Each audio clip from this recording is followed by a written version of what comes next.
Le bilan qui vient d'être fait, rien à dire sur la partie budgétaire telle qu'elle a été présentée, puisque les chiffres sont là. Peut-être quelques remarques plus générales. D'abord,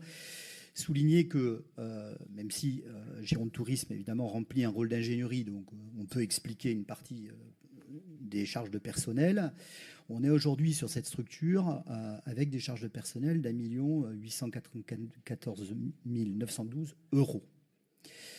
Et je voudrais mettre en perspective ces charges de personnel au regard des axes et des actions qui sont proposés, c'est-à-dire de la réalité de ce que ça peut produire au terrain, puisque sur un prévisionnel qui portait les actions à 447 800 euros, seuls 320 178 euros ont été dépensés. Je veux dire que si on remet en perspective la totalité du budget par rapport aux actions qui sont finalisées, c'est, de mon point de vue, peu, 320 000 euros. Alors, c'est toujours 320 000 euros d'argent public, mais c'est peu. Et c'est d'autant plus surprenant que sur certains, je regrette que,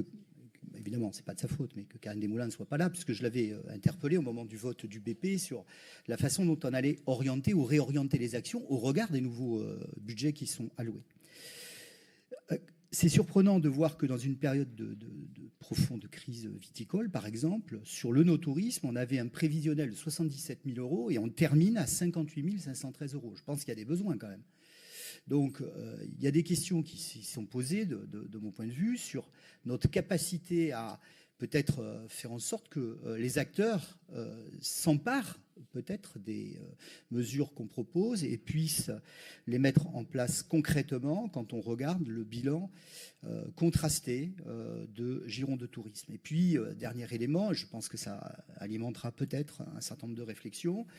On est aujourd'hui, de mon point de vue, sur ces compétences tourisme, sur vraiment une interpénétration, un enchevêtrement de compétences. Alors évidemment, chaque niveau peut essayer de justifier en fonction de son périmètre de l'exercice de compétences spécifiques, mais je pense qu'il y a beaucoup à faire,